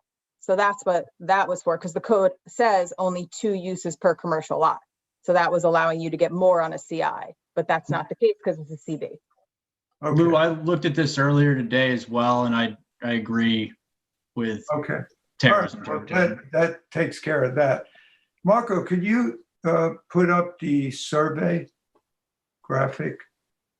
Okay. Tara, maybe you can explain. In the back of the property, that line that sort of, it's asymmetrical, that comes down from the alleyway, it bends towards the south and then bends towards the west, going into and then you have another line on the opposite side of that. What is that supposed to represent? I'm guessing that's the edge of clearing. Well, I thought the edge of clearing was the dotted line. Maybe it's, well, if you put the aerial back up, I'm not sure. Oh, I see. Yeah, it's a little weird because if you can kind of see on the aerial, the parcel to the north has kind of expanded into it. So what that line is probably representing is that what realistically can people move around in that kind of space, because there's these hedges here that have kind of encroached in. One of the pictures kind of shows it. So it's the edge of the hedge, essentially. So if you can kind of see here, this is kind of really expanded to where the alleyway is on paper. So that's probably what you're seeing on the surveys, or what the survey is trying to illustrate is that, that's where the line is. So what it depicts then is the usable, drivable part of the alleyway. Yeah, where people can walk on top of it. Okay. All right. I think we need to clarify that, because this right here shows that the alleyway looks open pretty straight. Yeah, but what they're saying is that the alleyway Sorry, I'm moving it around. Just let me know what you want to see. Maybe No, the stay right. survey, Marco. The aerial, Oh, the aerial. Ariel? yeah. The hedge is pretty straight. And Yeah. those red lines are probably off. They don't really, not really accurate. So the hedge is not probably not that much into the alleyway. So it looks like they're showing more, maybe where there's a little bit of improvements there. I think that you might want to see the alleyway improved all the way down to as far as it can be improved. Yeah, it just seems to me, if you look at the survey and those lines that depict the drivable part. So what you're saying is the alley where it says the word alley and that area beyond that line, you're saying that that's not usable, that the hedges are there and that's not. Well, regardless if it's not usable at present, there, there's a difference between legally not usable and currently not usable. But I can get clarification from Jamie Walsh on what that line is, because just as we were flipping back and forth, I started looking at the line that's in the middle of the word proposed outdoor storage. There's also one there too. So it looks like there's this I don't understand what that is. line. And the reason I'm bringing this up is because, it looks that this survey within those lines looks a lot bigger than the actual property. If you're on the property, physically on the property, there really isn't that much room to navigate and to store stuff as you're proposing. So this I think is sort of, it creates an illusion that there's a lot more space there than there really is in my eyes after being on the property. So when you say you're going to have, 3 parking spaces plus storage, and then you need room to move the trucks in and out of the parking, it just doesn't seem like you have all that space as it's depicted on this survey. That's all. Well, I mean, at the end of the day, we need to get an engineer involved, and that was going. Yeah, as far as the drainage, the grading, how that alleyway is going to be used, how much space is really going to be needed for the storage and the parking, that really needs to be looked at by a consulting engineer, and I really would need to get their opinion as to what's needed. And I think, as you said, you're all agreeable to doing that. But I think that's a very important aspect to this. Okay, the process will be that the applicant prepares the drainage plan and drainage calculations and submits it for review by the consulting engineer. And it would maybe be helpful to have the survey updated to show where those hedges are, so we get a bit clearer idea of what we're dealing with. Yeah. Show any improvements that cross over into the alleyway. Okay.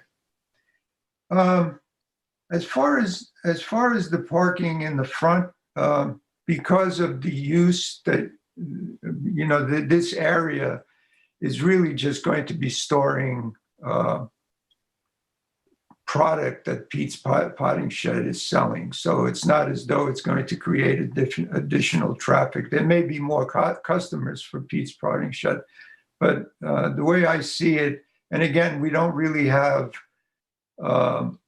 parameters set out in the code for this type of business, but to me, just knowing what's there and the type of business that it is, I think the 7 parking spaces are sufficient.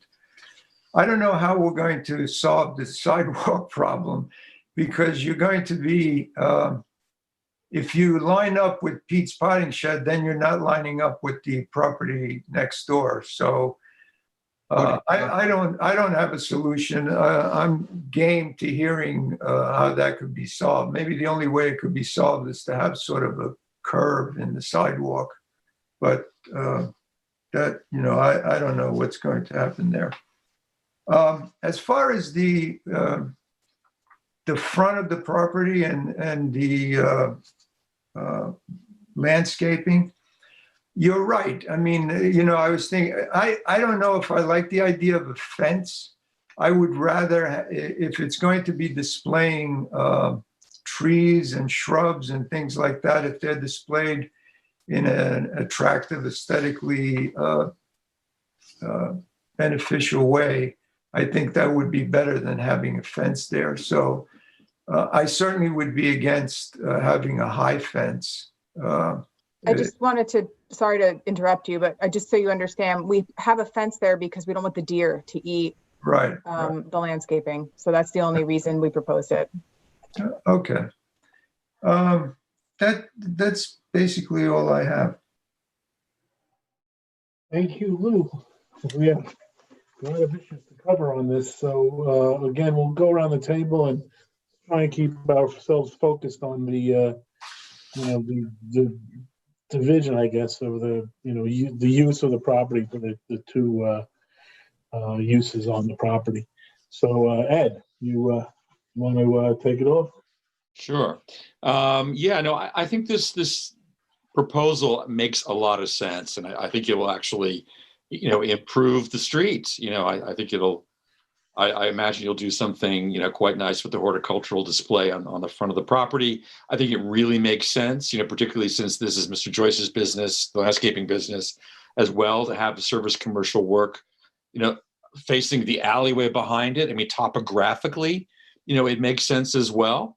All that makes sense to me, but, I agree with what everyone else has been commenting on about the need to have, for you to prepare a drainage plan and to have our consulting engineer look at it.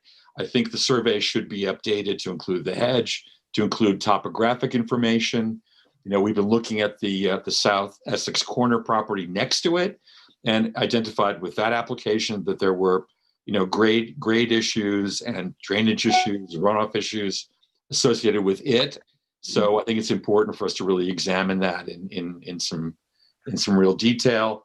I agree with Lou that since the front piece of this is really an extension of Pete's retail situation, that the added parking seems to me to be sufficient.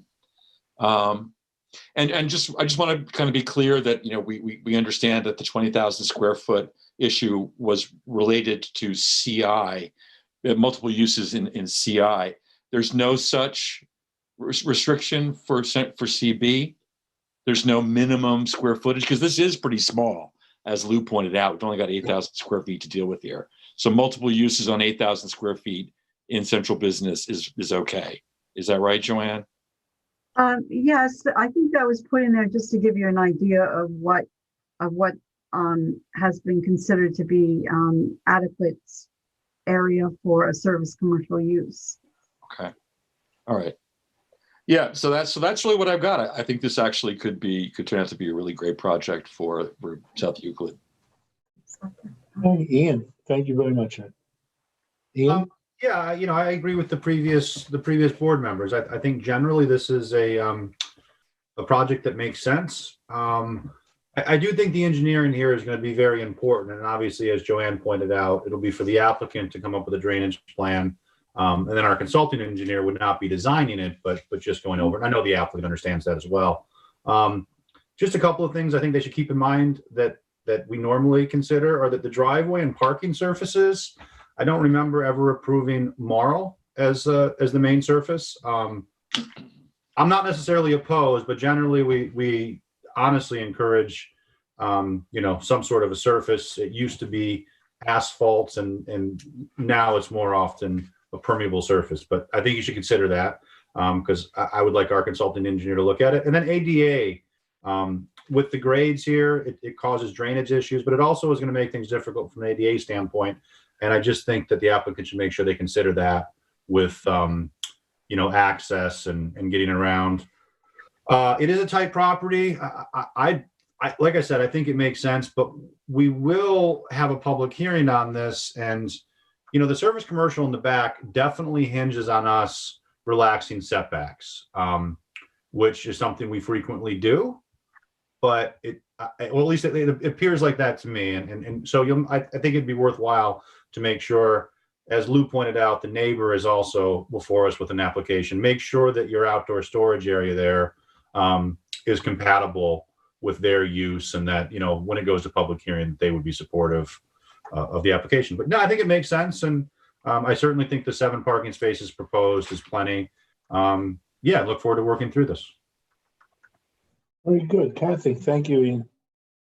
Kathy? Sorry, I'm having trouble unmuting.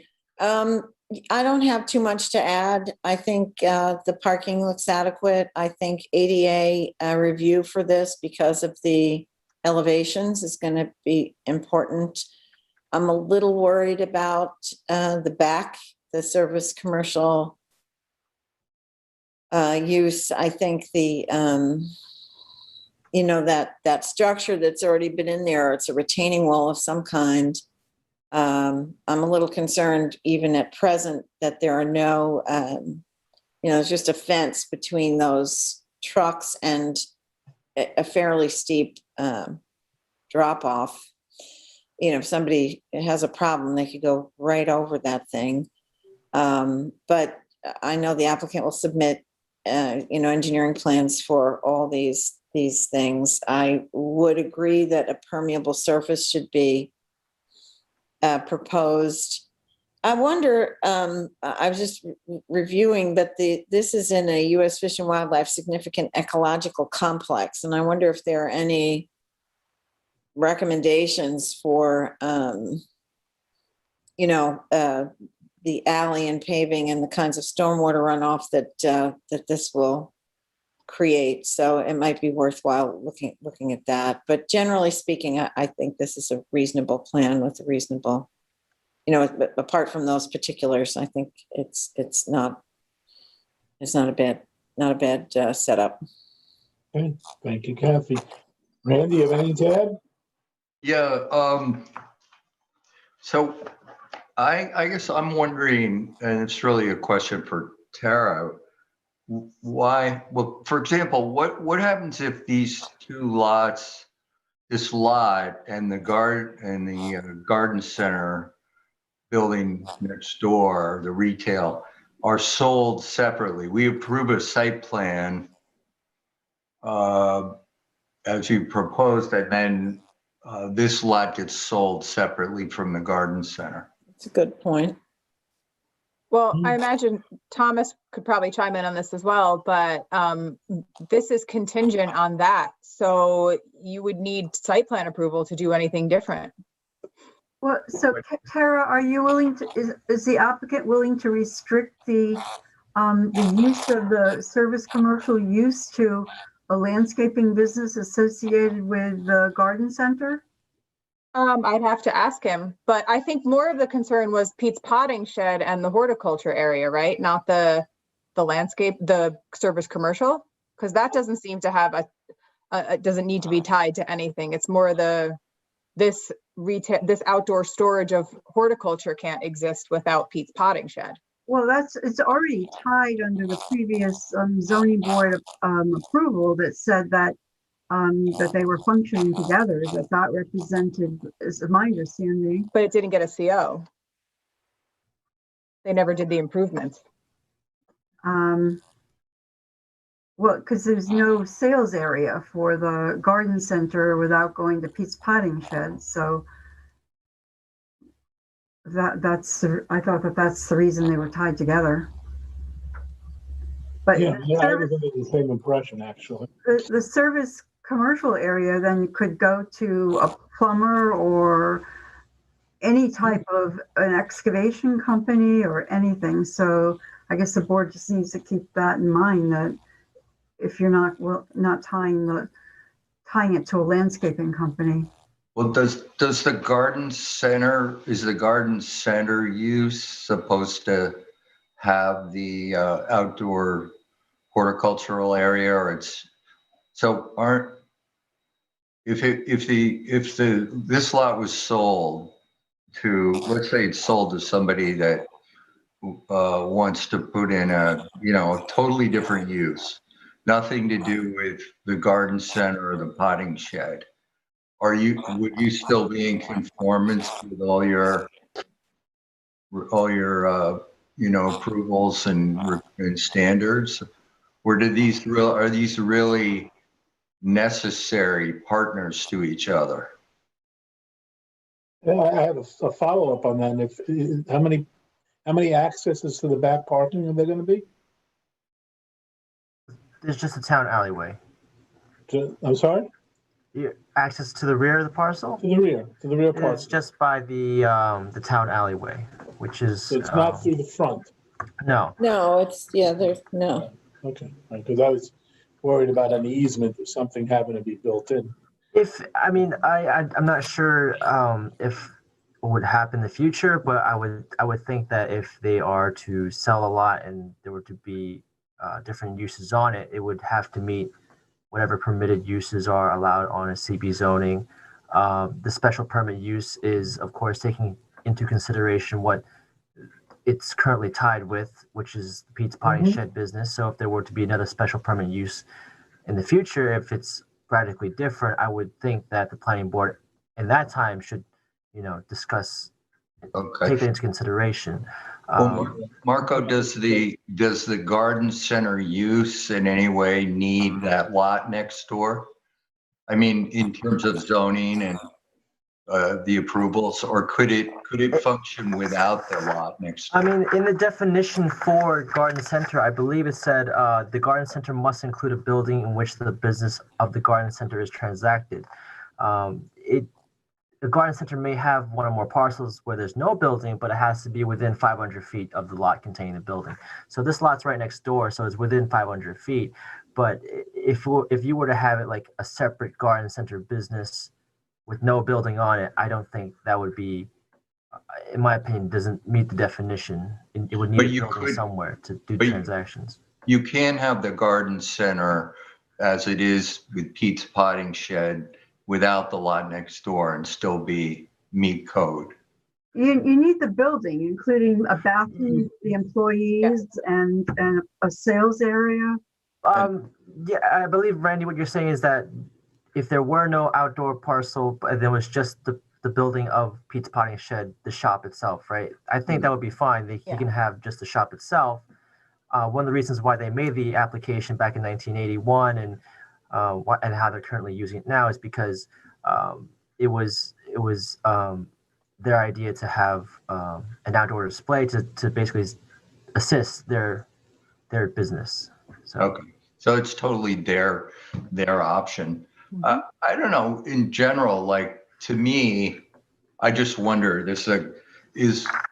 Why go for the two uses now? It's like the having trucks and storing outdoor materials to me would seem like a part of the whole potting shed garden center use, easily interpreted as all part of the garden center use. Then you don't have to get two uses approved. That's a good point.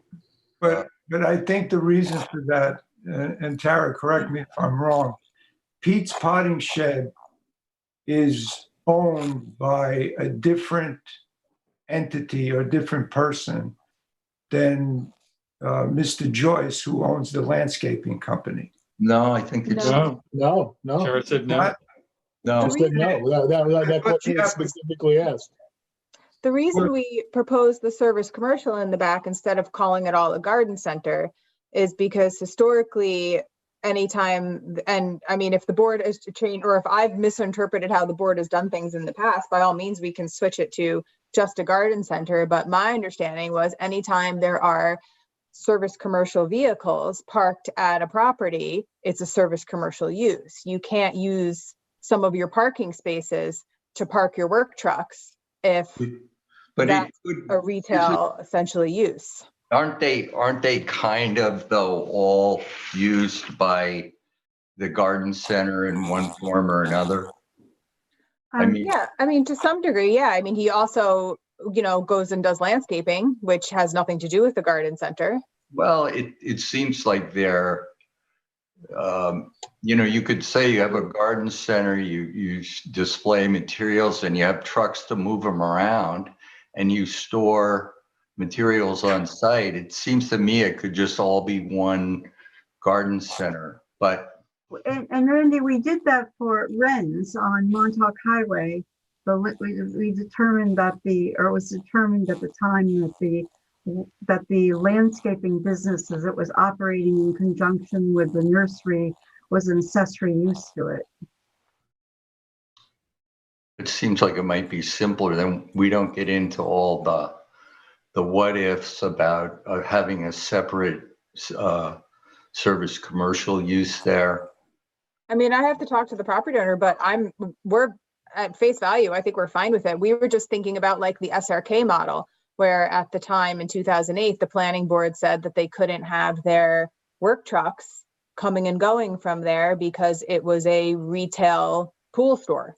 SRK is also right on 27, and if I recall correctly, it's got a very narrow entranceway to the back.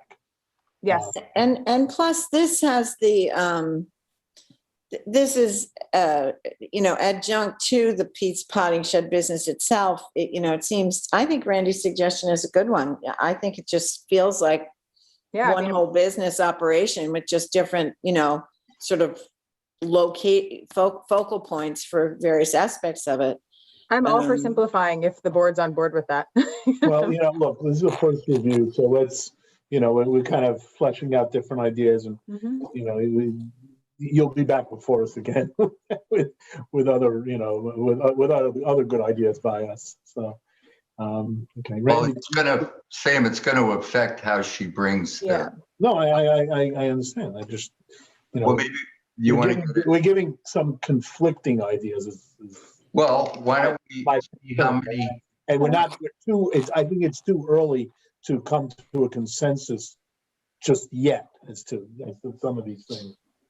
The applicant is willing. I don't know what you're waiting for, but go ahead.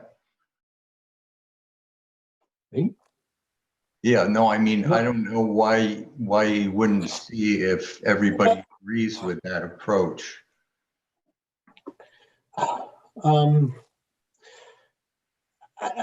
Because we're early on, and because we're first looking at this, I myself have some questions, which when they get to me, I'll raise it.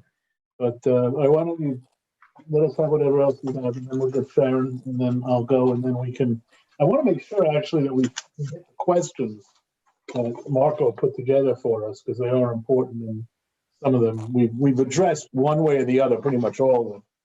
But why don't you wrap it up, and let's see what else what else do you have, Randy? Well, just what Lou said about the sidewalks that and others had said about the elevations. We have had problems with changing elevations on adjoining properties. So it would be important to have the sidewalk plan and the drainage and the grading plan all have the topo, so that we're sure it works with the topo. And then what Lou said, if the sidewalks don't line up being perfectly straight, they may have to have a jog in them or something, but a curve. I can elaborate on that once they get to the question about the sidewalk. Yeah, we'll do that. Is that it? Yep. Okay, Sharon. Yeah, I mean, once it gets to me, it feels like it's pretty hashed out. But that's okay. That's okay. Start with Sharon. No, I do think that Randy has a good point on, making this one single property, or if they somehow want to go the other way, then maybe, it needs to be in the resolution that it's the use of the owner of the front. We don't necessarily want him to rent it out to somebody else. So, whichever way, but, if it's works having it all as one business, then I think that's a good idea. I was going to ask about the sidewalk actually, though, because the property, I didn't think we had quite finished the property resolution on the corner. So, if they've proposed a sidewalk that doesn't fit, I was wondering if that can still be, I didn't think it was finished, but maybe I could be wrong. That application is still pending. That will be coming for the planning board review soon. But their sidewalk is located within their property lines, is 4 feet wide. as it currently lines up, it would be where my mouse cursor is. Tara, the applicant, made a good point that currently the sidewalk does line up with what Pete's potting shed is located. Right. So it makes sense in some for continuity that since they're right next to each other, that's how it is. So there can be some notation probably put on the survey that the applicant for this parcel can have to say that they can line up with the sidewalk on the corner Right. street. Anyway, that was So, what yeah. I was thinking, that is an unfinished, so we can try to unify that in some way going forward. Yeah. Yeah, okay. That's it. Everybody has said, I'm in agreement with everybody's ideas, and, yeah.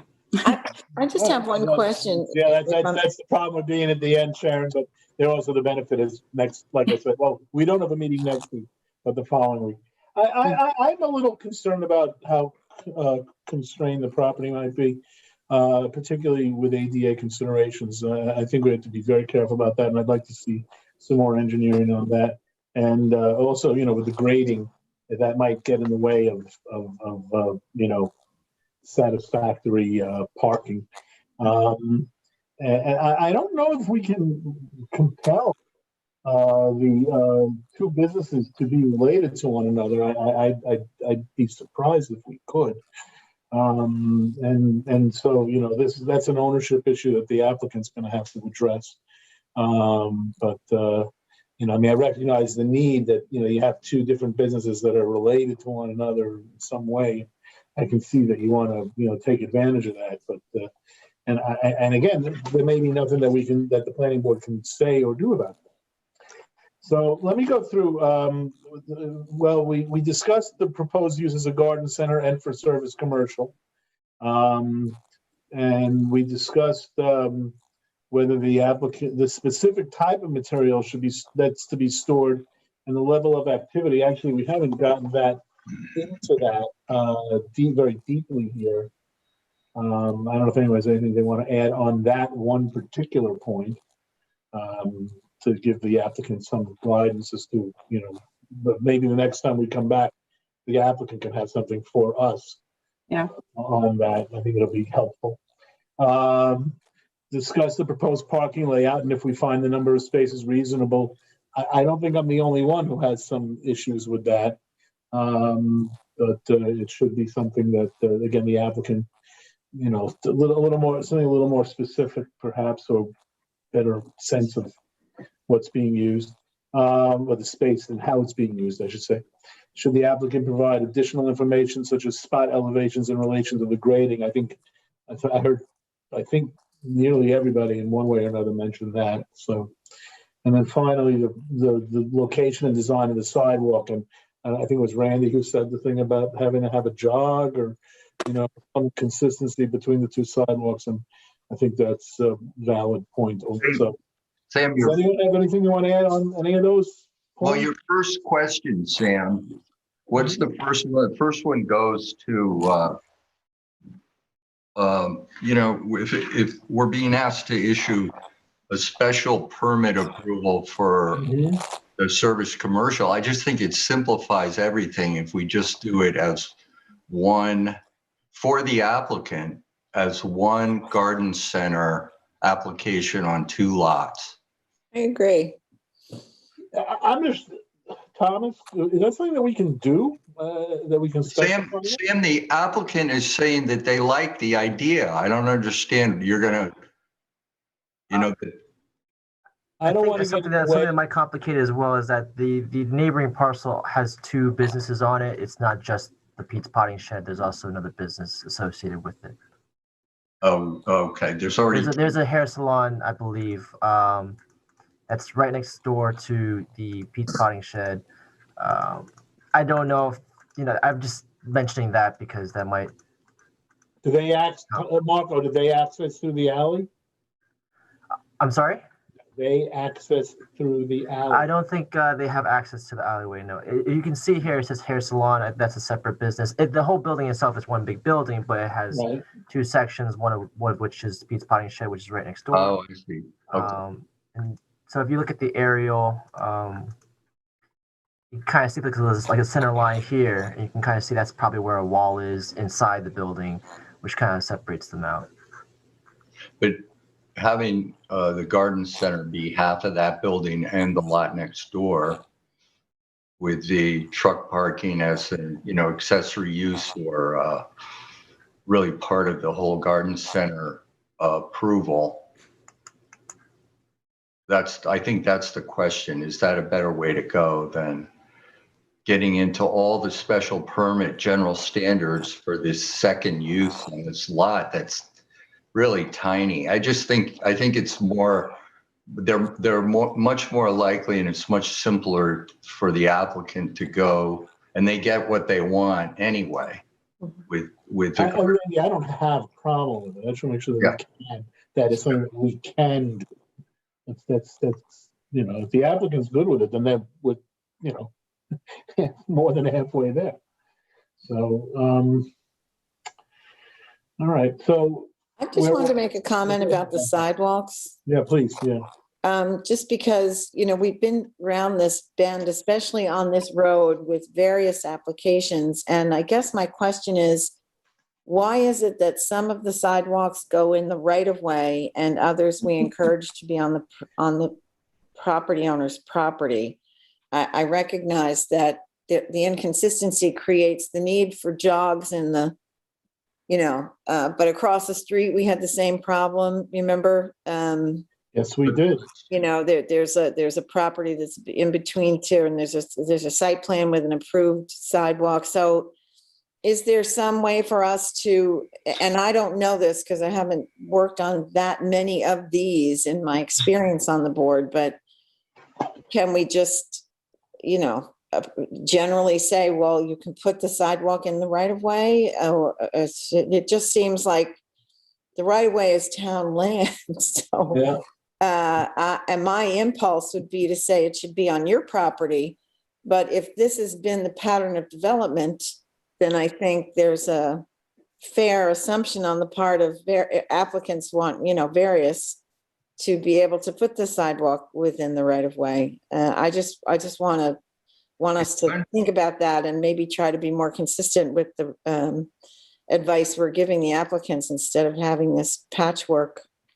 I think it's a very good point. Did the Montauk Hamlet study look at a sort of a comprehensive plan for the sidewalks? That's a good question. I don't know, but I mean, it's this particular street. We've just had a lot of this, a lot of applications recently, and that has cropped up, and as I said, my instinct is that, a business owner should have their sidewalk on their property, but if the pattern of development has been that it's in the right of way, then I think we should permit that for people. Well, I think we need to figure out whether it's this particular street or is this something that's, and I will be the first to say I don't know the streets in Montauk, certainly the ones in Wainscott, but maybe we need to get somebody get out there and see about these sidewalks, because we do keep running into this same issue. Yeah.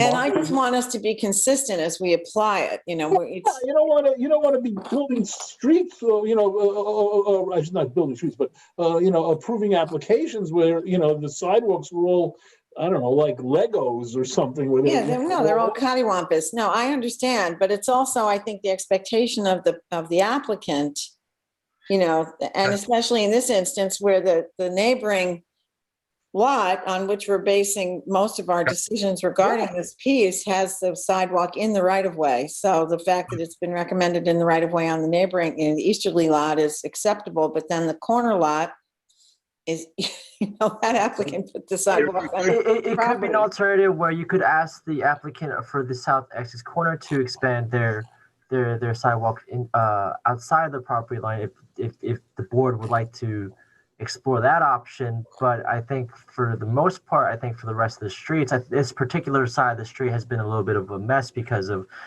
one design was based off another. But in terms of consistency, I think you were right in that keeping them within the property line is on their own property is good. And so that's what we went forward with the south access corner and that evaluation. But now that this application has also been made, this is complicates it a little bit further because they're in a different situation than our first initial evaluation. There's a good argument to put sidewalks in the right of way. If you look at the rebuilding of Fireplace Road, for example, all of those sidewalks are in the county right of way. Mhm. Sidewalks are used by the general public. They're not necessarily used by the person going in the store. I mean, Yeah, that's a good point. It's a, you know, Yeah, it's no, it's a a thoroughfare. public access. Yeah. and so I could see us Surface, putting them yeah. all in putting them all in the right of way, and then the store owner has to do the path from the sidewalk to their Mhm. front door. But I think it's just one of those things that has to be taken into consideration of what street it is and how wide it is. I know that was a concern from other previous board members here, that because they have these sidewalks in the right of way, it's pushing parking further into the roads, and so whether or not that would be still be acceptable. So it's a good point. And that seems to be an issue, you know, with these, a lot of these ones in Montauk. So maybe, Marco, as we go forward and we get more of these, you know, it's something that should always be kind of part of the analysis.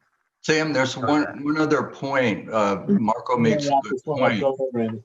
But the other point with this is that if you put public sidewalks on private property, they have a big liability problem with the public using their private property for passage. What happens if They have to clear. Well, I don't know precisely. We have to maintain it, right? What if you fall and hurt yourself? No, really. you have to shovel your sidewalks. Yeah, I think that's why the shoveling the sidewalks. It's maintaining the surface. Yeah. The surface of the sidewalk. Thank you, Kevin. Put them in the right of way. Okay, well, anyway, it's All worth right. the discussion and it's worth noting, you know, so that going forward, we can be more consistent. Yeah, no, yeah, particularly in this area. All right, so what we'll do, Tara, if you will, you'll talk to Marco a little bit more, and we'll come up with you know, some consistency on some of these issues, and we'll look forward to seeing you again. Sounds great. Thank you very much. Good night, Tara. Thanks. And you still have the ability to go back to 92 South Euclid and maybe have them revise that to put the sidewalk in the right of way to match up with these two. Well, I had to look into that. Yeah, well, it might be already there. I'm not sure. I will have to check. Marco's going to have to take a course in negotiations in addition to all his other duties with that. So. I think the problem with that corner property, by extending the parking out further towards the road, might be problematic when people are turning from South Essex Street. Please, let's not discuss other other applications. Comments. Yeah, we need to focus on the But we're discussing it because we had to meet the sidewalks. We're not discussing the other property by itself because it has to do with this property in aligning the sidewalk. It's not that we're discussing something about the other property independent of this property. Okay, it sounds to me like the discussion is leading there. Let's other than mentioning that there's the issue, I don't think we should get any deeper into it than that. I think Lou makes a good point. And that's why we have a planning department, which can look at different issues that are before it on different applications. But right now we've got this application before us. So let's stick with this application, okay? You guys are very lawyered up tonight. We're not lawyered up, we're the lawyers. They are lawyers, Randy. Even if we weren't, we'd worry anyway. All right, we're going to go on to the boards of review now, and then Ian, I think you've got the other one that's in the regular meeting. Yeah, that one, yeah. But let me just do these right quick. All right, the first board of review is the application, the request, I should say, of Paul Arbia, 34 Corbin Avenue in Springs. Map 455, block 24, lots 48 to 55, Suffolk County Tax Map 300-62-4-14.2 and 15. For board of review. The undertaking is in the sum of $12,000. I have reviewed the board of review, and it seems satisfactory. I will move for its approval. Second. All those in favor? Aye. Aye. Any opposed? That's been carried. Thank you. Next is the board of review, the request of James Kim. The property is located at 71 Harborview Avenue in East Hampton, map number 426, block 35, lots 197 through 199 and 200-209, urban renewal parcel number 10 in East Hampton. Suffolk County Tax Map 300-123-5-15.2. The undertaking of this one is $8,700. I have reviewed the application form and I find it acceptable and move for its approval. Second. All those in favor? Aye. Aye. Opposed? Passed and carried. Thank you. And finally, the application of Gabriel De Silva at 55 Bayview Avenue, which is in Amagansett, map number 316, section B, block 8, lots 143 to 150. Suffolk County Tax Map 300-106-1-13. The undertaking is in the sum of $12,000. I have reviewed the application form and I find it acceptable. I move for its approval. Second. All those in favor? Aye. Any opposed? Passed and carried. Okay, Ian, if you would, on, apologize. Yeah, in the matter of Mosswood preliminary subdivision for an extension of time for a period of 1 year until April 3rd, 2022, I read the resolution and move for its adoption. Second. All those in favor? Aye. Aye. Any opposed? Passed and carried. Okay, folks, it is 8:36. We do not have a meeting next week, it being the 17th. And ordinarily, we would all be coming back from the parade, but, well, we're not going to be this week. Yeah, not on a Wednesday. Yeah, you're right. Not on the Feast of the Saints itself. There will be no parades on the 17th or on the 21st or on the True. Well, there will be corned beef and cabbage here. It will be so. corned beef and cabbage at many different restaurants. Mhm. You can actually eat in them soon enough. So, And dancing. does anyone have anything else that we want to bring up? Any issues? How about a motion to adjourn? I'll take Second. it. All those in favor? Aye. Aye. Thank you. Opposed? Good night, everybody. Good night, everyone. Thank you. Thank Thank you you. all very much. Aye. Thank you. Good night all. Take care.